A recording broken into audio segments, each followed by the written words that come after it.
Welcome back to the Evolve Effect. I'm Alexa, your guide to glowing and growing. Today we have a very special guest. This is my mom, Kathie, or Sun Cat for those that might know her as that. We have a bunch of fun topics we're going to talk about today. So for starters, she has a new adventure as a children's book author, and I see she brought one for us today. This one is The Fairy Who Couldn't Fly. So tell us about how you were inspired to write this story and where you got the idea from. Well, first, I just want to say thank you for having me as a guest. I'm very excited and honored to be here with you. So The Fairy That Couldn't Fly was a very magical story that came to me in a very unorthodox way. I will just say that it came to me in a very lucid dream state where I was actually at some kind of racetrack, hovercraft type racetrack where I was flying around this racetrack. You were racing I was racing on a hovercraft on a hovercraft against other racers. Other racers. I didn't know this. Okay. It was really cool. And so I thought, hey, I need to capture this on the camera and take it home so everybody could see how cool this was. And there was, on the racetrack, it was set up with these, like the orange pylons you get at racetracks that set up the track. And there was a puddle under this one particular pylon. I remember just kind of backing away from it so I could get a big shot of the track. And I pulled my phone out to take a picture of it. And right before I was going to snap the picture, something like fluttered in front of me and startled me. So I snapped, and I thought, oh my God, did I capture whatever that was that just startled me? And I looked back at the screen and I couldn't believe it, because what I captured was a hummingbird, but on the hummingbird was a little boy fairy hanging off, like side saddle, hanging off of the bird with like a petal hat. Yeah. And it was dipping its hat into that puddle that was underneath the pylon. And I'm like, oh my God, I've just captured the photo of the year. This is going to be on the cover of National Geographic. I was absolutely out of my mind excited. I thought, oh my God, I can't believe it. I caught a fairy on a hummingbird getting water out of a puddle. This is unbelievable. And then, it hit me. Like, I'm not really here. I'm not taking this with me. But of course, the next day I thought, I'm an artist. I can draw it. So I thought, I should create a kid's book. But I was really like, well, why would a fairy be on a hummingbird when fairies can fly, right? They have their own wings. And then I was thinking about it and I was like, wait a minute, the fairy didn't have wings. Right. So then I was like, well, why didn't the fairy have wings? And I was like, oh my God, the fairy who couldn't fly. Oh, well, how do fairies get their wings? And so this whole concept just started to flow like very quickly, as all things kind of do with those who write. They get into the flow state. So I got in the flow state very quickly. And so the whole story just started to flow very quickly. And, then I started thinking about, well, why would a hummingbird allow a fairy to fly on it? And so, I started to piece it together, and I wrote the story actually in about 3 days. But it took me 2 years to do all the illustrations. Jeez. So I am very excited. Let's show them that front cover. Yeah, I am very excited. It did, the illustrations, I wanted them to bring to life just kind of the magical feeling that I experienced, and just... And I heard Princess Alexa made a debut in this book. Oh, she does. Well... for those of you who don't know, my very first children's book was The Wishflower Princess, and it was based on you, my daughter. She was the Wishflower Princess and is the Wishflower Princess. And so I incorporated her, of course, into The Fairy Who Couldn't Fly, and she is a magical part of this book as well, as she grants a wish to Finnegan, the fairy who can't fly. Yes. And so this is her in the book here.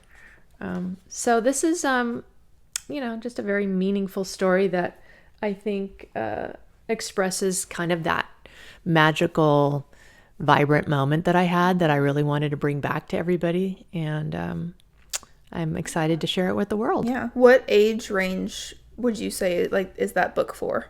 All ages, because it's meant to be a children's picture book that can be read to, babies, could be read to toddlers. But, as you get to ages 7, 8, 9, they could read it to themselves. And of course, yeah. And it's a rhythmical book, so it's meant to kind of help with the more difficult words, because you can anticipate the rhyming in the story. And of course, the Wishflower Princess was also written in that same rhythmical pattern, which I think is really important for young readers. And these are on Amazon? Yes, they're available on Amazon. Amazon. Do you have any other upcoming books, children or not? Do you have anything in the horizon that we can expect? Well, my adult book, which Changing Hats, Wildflower Wisdom, Your Frequency is Your Currency, is a book that I finished last year, which is really the spiritual side of what I do. I'm a mentor, as you know, for a women's group called the OWLS Group, which stands for Offering Women Loving Support. And it encompasses really understanding yourself at an energetic level and how it helps you to manifest the type of life you really want. And so that book is one in a series of books that I intend to create. And so the next book on that series that I'm working on currently is called Wildflower Wisdom, Mastering the Matrix. And that's really to get more into what kind of universe we live in, and how understanding the universe you live in and kind of the rules that govern the universe that we live in will help us better manifest the type of life that we want to live and to really move towards the purpose that we're meant to live in. Besides that, I've actually been working on a fictional, I should say semi-fictional novel for about 20 years now, that is called The Tick Tick Girl, and it is based loosely on my life. It's kind of a story that follows along my life when I lost my dad at age 7. He died in a tragic motorcycle accident. And that's when I discovered I had the ability to communicate with those on the spirit side. And so he started coming to me through the ticking in the wall when I was a kid. And it's kind of following my development of those talents, and also the mystery behind how he died, because he was actually killed in a hit and run accident. And the person that ran him over was actually never captured. And so this story kind of is a fictional concept of who may have been involved in his demise. Okay, so you said it was loosely fictional, right? And I know you've talked to me about this book before, so I kind of know like majority of what's in it, so I don't want to like give anything away. But what else besides like your dad's death is true in the story and like relates to what actually happened besides that? Mm-hmm. Well, I do have relationships when I was younger. I was a dancer, so I grew up in a dance studio. So I brought in those characters to kind of support. I actually lived with my dance teacher twice in my life. I've lost 2 fathers. After my first father died, I went and lived with my dance teacher for almost a year because my mom was actually seriously injured. She was on the back of the bike, as you know. So she was in and out of the hospital for almost up to a year. So we moved in with my grandmother too, but we lived with our dance teacher for quite a bit of time, and she took us to school with her kids. So she's in the story as well. And then my mom remarried to this great guy, Terry, who was my stepfather. And then he tragically died as well. he had an aneurysm burst in the back of his head and fell off a ladder at work, and he actually died the day after my birthday, which God, this is terrible. was devastating. Oh my Yeah. God. I mean, this book is actually a tragedy because Yeah. many people in this story die, unfortunately. So that happens as well. And, you know, the aspect of a love story is in there, kind of that first love that you get, that high school, and the relationships of friendships and the jealousies and kind of that tango that happens when those first friendships break up. So it's kind of a coming to of age story, and then also there's a lot of just spiritual aspects that tie that story together, and how I think I came into my own understanding kind of my connection to being a spiritual mentor and having the ability to communicate to the spirit world, and how it has helped me to progress in the purpose in my life now as an adult. This is a good follow-up. What is a piece of advice that you wish someone had given you when you were my age, around 23-ish? I think the best advice that I wish I had had is don't ask for permission to be who you want to be. I always thought, I was always waiting for somebody to say I was good enough at something before I could pursue it. You know, I always wanted someone to say I was pretty enough to model, I was a good enough dancer to be on Broadway, or I was a good enough writer to publish a book. I thought if somehow I was good enough, someone would tell me, like, give me permission to pursue that. And unless I was getting that permission from my family or friends, that I wasn't good enough. I wish I understood that the only permission I needed was my own. And once I got that, once I understood that, it opened up every door for me. You know, and I, from that aspect, I started my own company, and I stopped limiting myself. And I think had my younger self understood that sooner, you know, I don't know what I would have done sooner. Yeah. Well, and you told me that a lot growing up, so I think I took that and like ran with it, because I do like whatever it is, and I'm just like, yeah, like I'm just gonna do it. And you're like, why? And I'm like, cause I'm just gonna do it. And I'm like, you told me. But I kind of take it to an extreme, so I think I do like the opposite of you, and I'm like, well, what if I want to do this and this and this? So I feel like I do that because you told me to do that, so I'm like, okay, Well, I do love that about you. need permission, I'm just gonna do whatever it is. No, and I'm so proud of you that you do just with sheer abandon Yeah. follow your passion, and we should all follow our highest passion, and I love that. And now is the time. And also the thing about being younger is you really don't have that much to lose when you're younger, right? That's the time to take the risks and find out what you know, take it as far as you can take it. You know, especially if it's a passion of yours. Because, and the other thing that I've always told you and your brother is, do what you love, the money will follow. You know, that's the key to happiness in life. Do what you love. And so I love seeing you, like with this podcast. I know this is an element of your true self, your authenticity, which is why I'm so happy to be here with you today.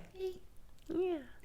What is a lesson that you learned the hard way that shaped you to who you are today? Well, I would think maybe falling into a role of letting my family define me.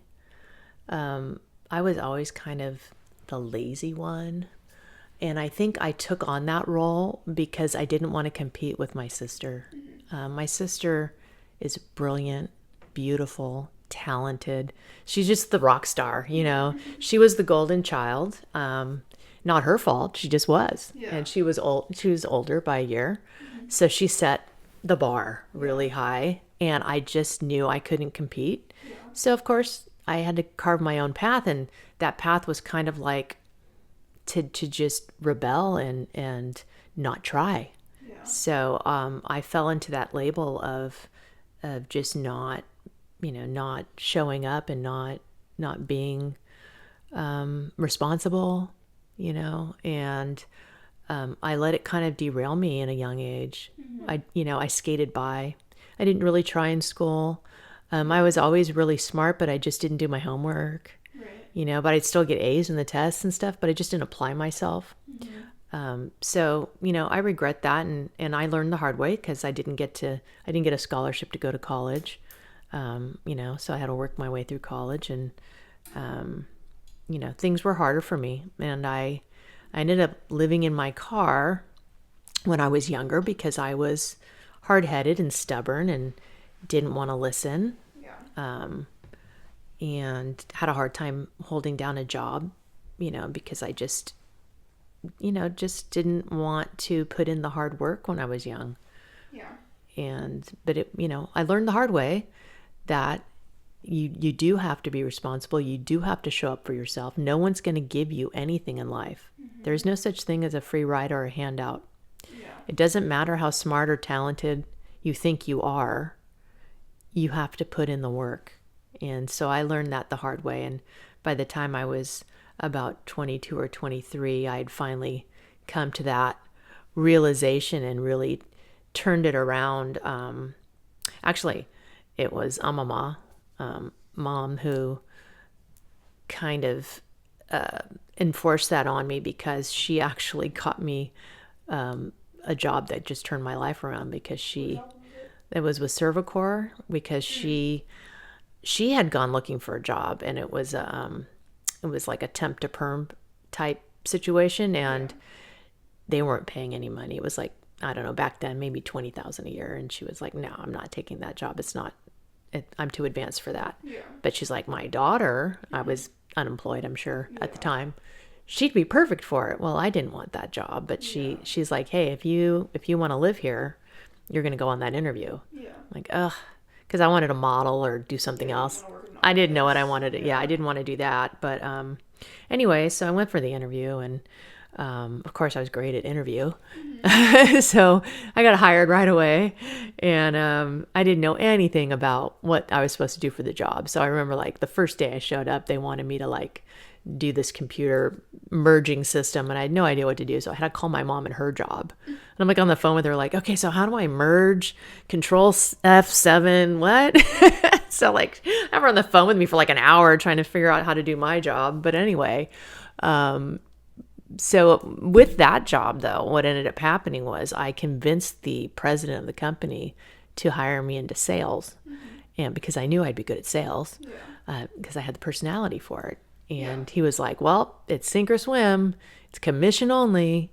And there will be no job here for you if you fail. Yeah. And I was like, great. Because, like, oh, if I got fired, not my fault, right? So so anyway, but I thought, well, I'm going to go into sales. And I felt really proud of myself that I got this sales job. It was like a real job, like a briefcase. And I was going to be professional. And I finally wasn't going to be this lazy, couldn't accomplish anything, irresponsible role that I had been my whole life. So I thought, okay, I'm going to make a deal with myself. So I'm going to call everybody on this cold call list that nobody wants to call. All these people that hang up on you. I'm going to call every single day, every call on this list, no matter how late it is.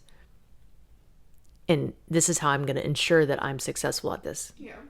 And sure enough, after the first year on that job, I had become 80% of the gross sales of that company. And after 10 years at that company, I had taken over that business after 10 years of that company. And so eventually I left that company after 10 years and started Clean Air Solutions, which is the company I founded in 1998 and never looked back. And I am the only female CEO of a design build clean room construction company in the country. Period.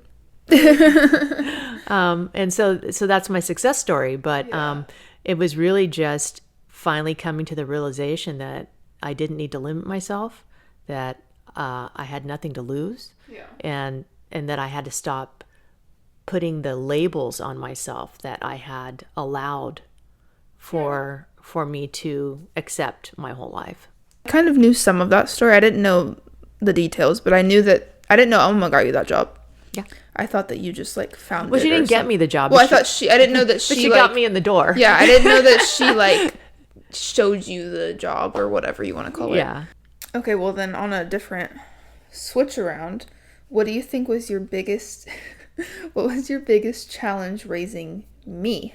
Oh boy.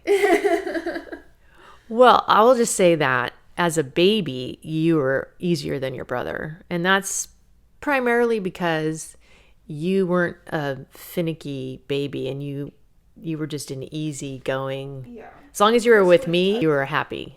You were like this to me. And I talked about that on the last episode. I was like, I slept with my mom till I was 6. yeah. I was like, it's not weird.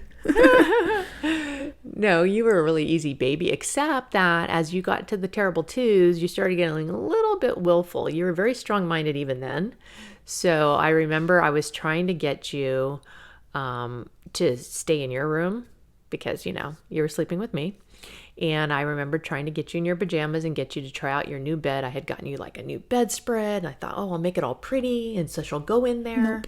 No, thank you. And yeah, you were not about it at all. So I was like, here, get your pajamas on. You were like, no, because you knew what I was trying to do. Yeah.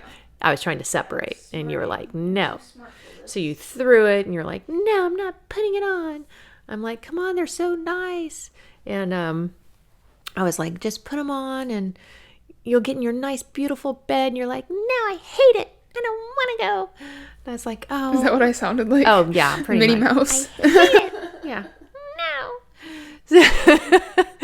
So anyway, I was like, well, you need to go into your bed because you have a beautiful bed and you need to try it out. And you're like, no, I'm not doing it. So anyway, you grabbed your like blanket or something and walked out into the like living room in your diaper and laid down on the floor and started having like a tantrum out there. A true Capricorn. And I was like, okay, you can sleep on the floor then. And you're like, fine. And you rolled over with your blanket and you laid there. And I was like, okay. So I thought, I'm not going to give in. Eventually she's going to get cold and tired and she'll want to go in her bed. Mm-hmm. So I went in my room and I'm just laying there listening. And I could hear you kind of like rolling around for a while. And I was like 2? Yeah. Oh. And it was winter. It was cold. I'm like, she's going to get cold and she's not going to want to be there very long. Yeah. So I went and checked on you like in an hour and you were still there. And I'm like, you want to go in your nice bed? And you're like, no. I'm like, are you sure? No. Okay. So you stayed there like an hour I couldn't later. give in. At that point, I was committed. Now it was like midnight. I go an hour later and you're like, no. You still wouldn't go. And you're like, I want my pillow. I'm like, no, your pillow's in your bed. If you want a pillow, you can go in your bed and you can have your nice pillow. And it's nice and warm in there. And you're like, no. Okay. So I'm back in the room. Well, your dad was upstairs, I guess, watching TV, and he didn't know all this was going on. Yeah. So when I went in my room, he came down the stairs, saw you laying in the living room down there, and you asked him for a pillow. And he was like, sure. So he got you a pillow, and then he came into outsmarted. Right. He came into my room, and he's like, why is our daughter lying on the floor? I go, you didn't give her a pillow, did you? Yeah. But she asked me for I'm like, no. So I run in there and I'm like, now you and I are tug of warring on the pillow. Give me that pillow. No, you can't. He's like, what are you doing? I'm like, she can't have that pillow. I said, if you want the pillow, it's in your room. And I grab that pillow from you and I put it back in your room. And you're like, ah. I'm like, no, can't have it. So you hung out there until 3 a.m. 3 a.m. Committed. And then you finally came in and went, okay, I'll go in my bed. So I finally laid you in your bed at 3 a.m. And it worked, though, because the next night I said, it's time for bed. Put your jammies on. Man, you were like, woof, woof. You jumped in that bed. You were like, good to go. Yeah, I'm not going to make the same mistake twice. But see, if you would have just let me go in your bed. I still went in my bed most nights. Yeah. But I just had to make sure that I could get you into your bed. At some point. At some point. I don't know. I don't really remember, like, doing that or, like, wanting to be in your bed ever. Like, my childhood, I remember sleeping in my room, which is weird. So I don't really remember that, but I believe you. But I don't remember any of this. But, okay, so continue. So was that your biggest challenge raising me? Was when I wouldn't sleep in my bed? I think that broke you pretty early. You were really I good after learned that. fast. Yeah. I mean, you and your brother are both super easy. I mean, I almost hate saying that because I didn't have any challenges with you guys. You really didn't do anything significantly wrong. I think, I don't really know if there was like a reason, but me and him both just didn't care to like go party and like whatever before we were like 21. Like I went to I think one high school party and that was it. I didn't even drink when I was there. I literally was just like sitting there bored. Did not want to be there. Like we just didn't care to do that stuff. And then obviously after we turned 21 and stuff, like yeah, we would go out with our friends and drink whatever. That's like normal. Well, you guys made my job as a mother very easy. Okay, so I guess on that note, if you could switch lives with me for one day, what would you do? Ooh, I could switch lives with you for you or me for one, a just day. for one day. One whole 24 hours, midnight to midnight. What would you do in that day? Who would you talk? Like, what would you do? Or would you just like, I don't know. Well, first of all, if I had your body for one day, I'd be going to the clubs and I'd be dancing. You would take me to the club? Yes. Oh my gosh, yes. That's what you would do. I would probably go dancing if I'm being honest. I miss having that Like energy. Yeah, the flexibility and the energy to dance again. Oh, I don't know. I'd go hiking or swimming or somewhere where I would just use, something active. That Would you do anything like, would you do anything like nosy? Like, would you go like look through my phone or like? No. Anyways, okay, so you would just go to the club though, not Freaky Friday. If you just were me for a day. I would go to the club. What if you were Chris for a day? Ooh, if I was Chris. Because he's like a different character. Like, what would you do? I don't know. I feel like if I was Chris, I would go to the gym and just see how much I could lift. Because he's probably obviously stronger. A lot stronger. Yeah, so I would just want to see like how heavy can we go here. Well, also he's colorblind, so that might trip me out. Ooh, he is colorblind. I don't know what I would do with that. Go to an art museum. That would be weird. Trip myself out. Just go look at the world. Go outside and stare at some trees. Sorry, Chris. On to a different topic now. What is a moment that you were the most proud of me? Well, this is a proud moment. Proud moment when you went to the summit and competed and you guys came in second. That was pretty amazing. And when I landed my jumps to tuck. For me, that's like when people are like, what's your most proud moment? I'm like, when I landed my jumps to tuck at the summit. Yeah, that was a pretty amazing. Liz, if you're watching, it still replays in my head every day. That was my best moment. Yeah. Actually, I was proud of you for doing 20 of them in a row so that when landing you went on my neck. Yeah, so that when you went to the summit, you did land it. That's a proud moment. I was proud of you, really proud of you when you launched your cosmetic line and you had your launch party. Yeah. That was a good moment. I mean, I'm proud of you every day. Yeah. I feel so blessed to be your mom. Okay, you have to stay appropriate with this. Please, I'll try. for the love of God, because I know where your mind's gonna go. The second I say this, I know what you want to say. Okay. Don't do it. Okay. Are you ready? Mm-hmm. Don't. Okay. I will cut it out of this. I will cut it out. You guys will not hear this. What is an unpopular opinion of yours? Oh, okay. Don't go there. I'm not going to go. I will refrain from the unpopular opinion that I would like to discuss. Yeah. Okay. We're not going there today, guys. I don't like Kanye West. Not Why? a fan. Why? Well, I didn't like what he did to Taylor Swift when she won. I thought that was really rude. And there's a lot of conspiracy theories around now why he did that.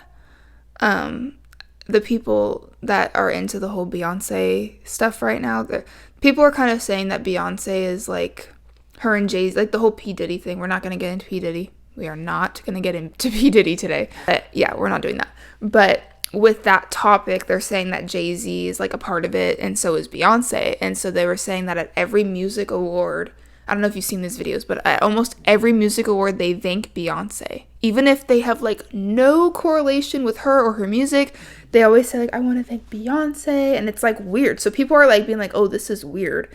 And so they were saying that was like, this is like a conspiracy. That was his way of like saving his like whatever it is, life, soul, whatever, by jumping on and being like, I just wanted to say Beyonce, blah, blah, because he needed to do that for some reason. Now that's just conspiracy.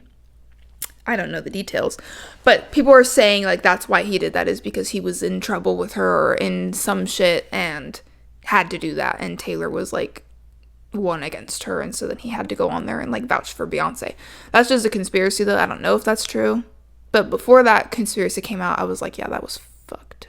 So I get that. Yeah. So that's, usually when I say I don't like Kanye West, I get a lot of like, why? He's got such great music. Yeah. And he does have good music, but him as a person, yeah, I get that. Yeah. And I feel like unpopular opinion of mine, I think he is either dead or locked away somewhere, and that the Kanye that's out walking about is not the real Kanye. I think that's a clone. Unpopular, maybe even popular opinion, I don't think that's Kanye. And I also don't think that's Britney. And I also don't think that's Avril Lavigne. That's Melissa. If you know, you know. Yeah, there's a lot of clones going on. That's a scary idea. No, I think it's real. I mean, it's possible. I don't think it's an idea. I think it's happening. Okay, is there anything that you'd like to ask me? Where do you see your business, your Evolve skin and beauty business in, let's say, 5 years from now? Well, my hopes... Not sure if that's actually going to happen. I'm hoping to own a salon in the next 5 years. I don't know where. Could be in SoCal. Could be, I don't know. Could be out here. Could be in Fairfield. Could be in Walnut Creek. Could be in LA. No idea. Probably in California, though.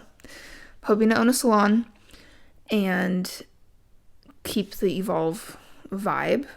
And then same with kind of the cosmetics line, is like expanding that to kind of anything. I don't really know. I don't really have like a goal set in mind. I am hoping that if I make a certain team in the future, that I can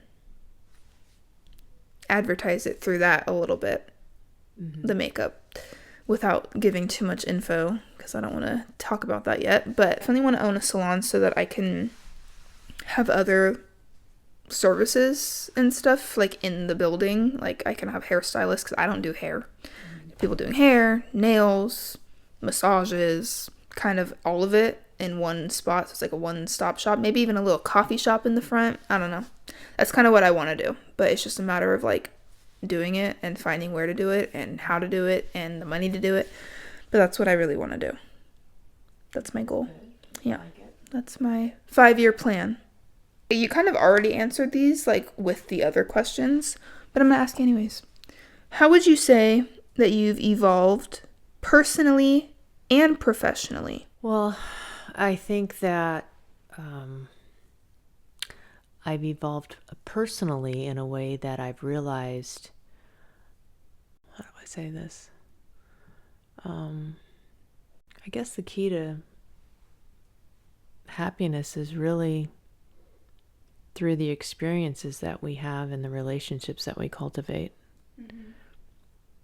It's about embracing the moments that we're having. It's definitely not in the material. It's definitely not in even necessarily the success or achievements that we go after. It's the journey to getting to those achievements that really create the happiness that we have in our lives. Because it wouldn't be exciting if there wasn't something behind it. Yeah. You know what I mean? If it was handed to you. Yeah, that's what I mean. It doesn't mean anything. Yeah. But so I guess how have I evolved personally? It's just in realizing that I'm a creator and I love the creation process. Mm-hmm. And so the following my passion to create is what, for me, gives me the most joy. Mm-hmm. It's why I wake up in the morning.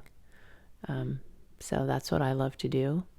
And on a professional level, I feel like professionally, as far as my business, my Clean Air Solutions business, which is the vehicle in which I make the majority of my money, I'm grateful for having that vehicle because it's allowed me to do a lot of things in my life, and it gives me the financial security that I'm grateful for. But I also realize that it's not as fulfilling as all of the creative type things that I'm doing. And I have a pretty blessed life, pretty happy. I would say so. You know what I said last night? What? They asked me what I thought I was going to be doing in 2025. Yeah. Did I tell you? No. I said, well, I just have to get over my fear and put out my collaborative Snoop Dogg rap album. You said that? I did. And what did they think you were serious? They were like, what? Because they don't know you. And then Rahaman goes, she's serious.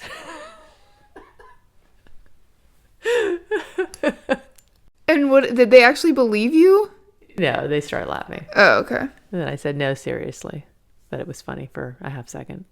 Because they didn't know me. Yeah. Which I had to shock them for a second. I do that a lot. Yeah. I do that a lot with my clients. Like, I'll just say something that I know, like, is not...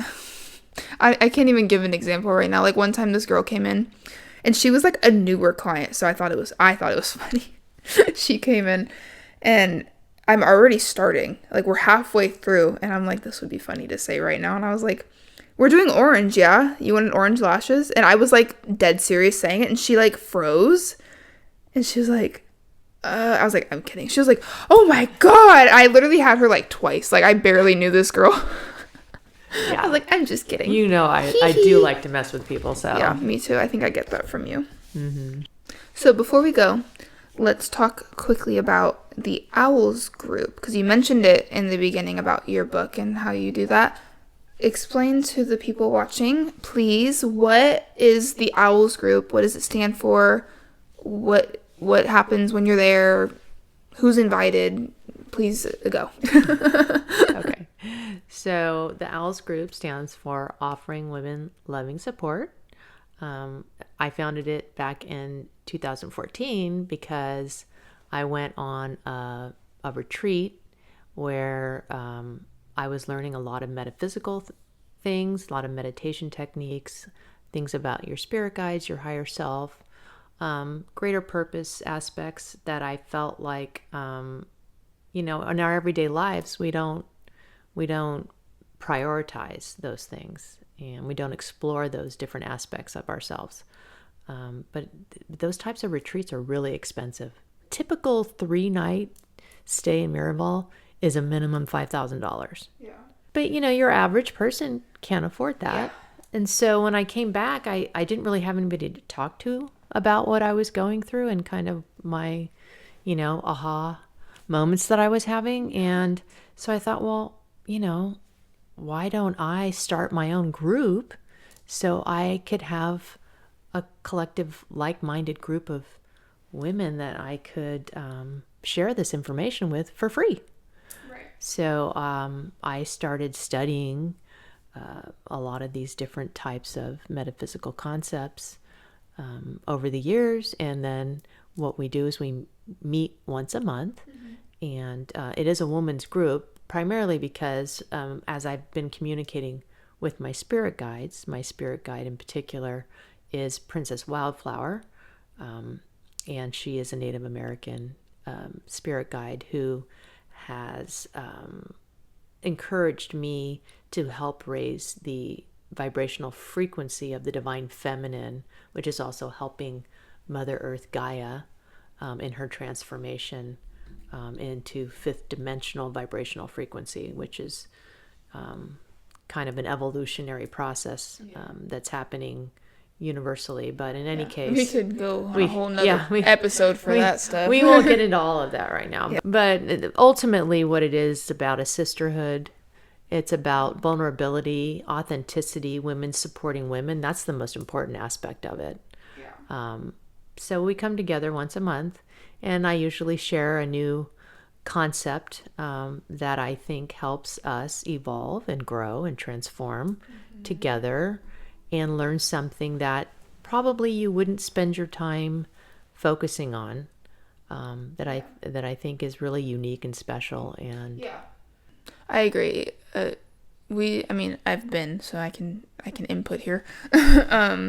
There's certain like meetings we'll talk about like manifesting or spirit guides, and then sometimes it's like galactic alien races, and it's like that stuff is also interesting, but it's like not what you would normally expect to like learn about, but it is interesting to learn about because you wouldn't be thinking about that, and then it like correlates with why certain things are happening, and especially now that there's UFO sightings like for real now, and this is it the CIA that said like they're here for real. Yeah. So I feel like it is interesting learning about it because now, like, if that does happen, I'm like, well, I know who that is. I know where they're from. I know why they're here. I know what they can do. So I feel like about galactic history. got an upper hand on there. And there's other things like numerology, tarot. Yeah. Speaking of tarot, she brought her tarot cards. And I was thinking maybe we could do a card of the day for you and for me. Yeah. I love to do card of the day. Card of the day is great because what I like to do is I like to ask my spirit guide, like, what is the energy or the vibe that I need to be aware of for the day? Or what would you like me to be aware of for this day? And it's just a simple way to kind of gauge, like, what I should be kind of aware of or focused. Oh, it flew across the room. Okay, that's a good card. 9 of Pentacles. Okay, so what does that mean? So, 9 of Pentacles is a great card. It means a windfall of money is coming my way. So that's good because I've been planting a lot of seeds in my business right now. And it just means that a lot of my hard effort is going to pay off. So it's an abundant card. I like that. It's like wish fulfillment card. Yeah. So that's a good card to pull. I like that. Should I be like thinking of anything?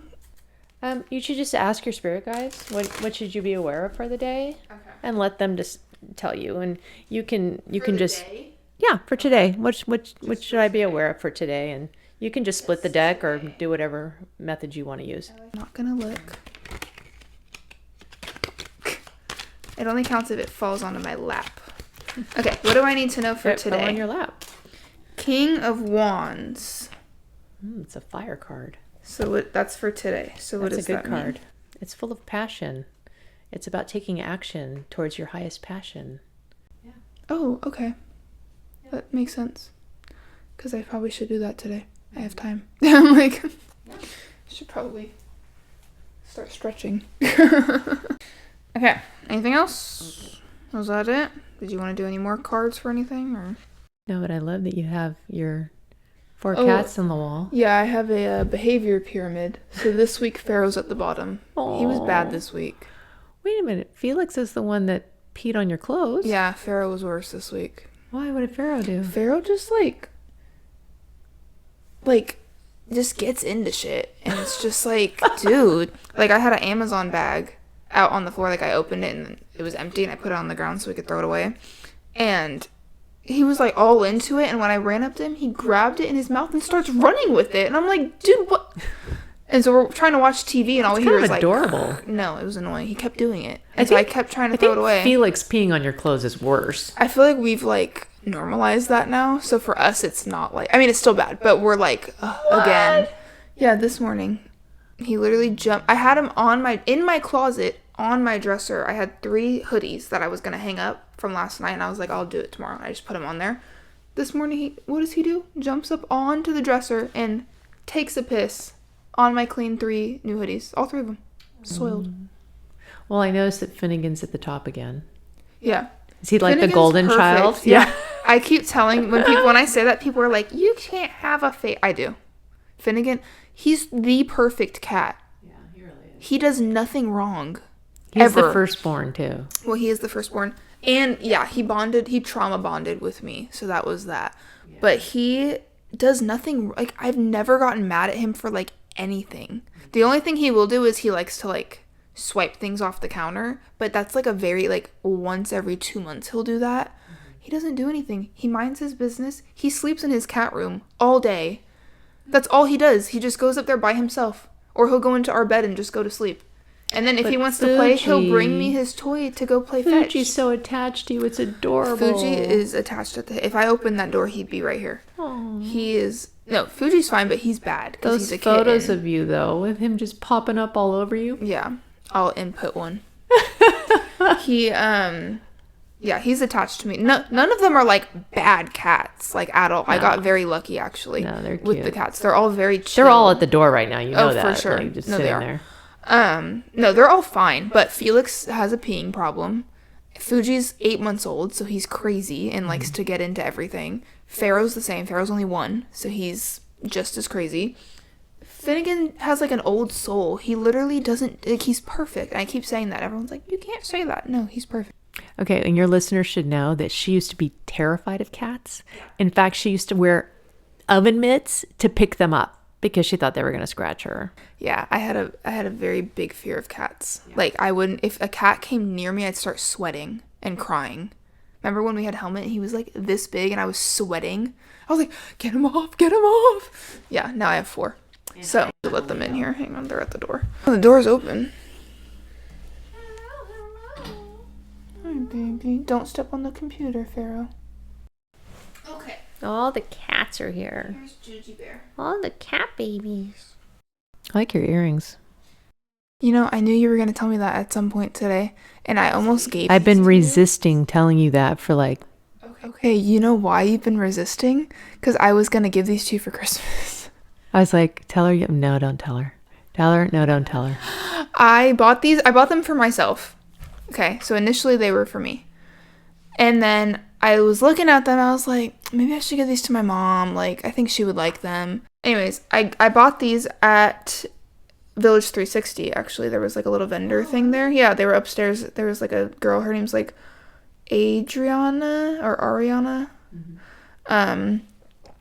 Anywho, she makes earrings. These are made out of clay. I was going to ask you, what is the material? It's polymer clay. Anyways, I bought these, and then I got home and I was like, maybe I should give them to my mom for Christmas. Like, she would like these.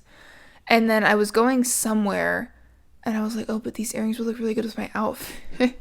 But I already bought you stuff, so then I was like, I don't want to give you like 50 things either and then only give other people like one you know, so I guess I'll just keep them. But if you want to borrow them, you can borrow them. No, it's fine. They're beautiful on you. But I put these on and I was like, she's gonna tell me she likes these, and then I'm gonna have to be like, yeah, I was gonna give these to you, but then I decided not to. But to be fair, initially they were for me, and then I thought about it later that I could have given them to you. No, they're beautiful on you. But yeah, thank you. They're handmade. Well, they're gorgeous. Yeah. But yeah, Have we evolved? I guess we've evolved, guys. So thanks for coming. Thanks for having me. Of course. I'm sure we will have you back for other things in the future. But for now, remember, you are glowing, you are growing, and you are doing amazing, and we'll see you next time on the Evolve Effect.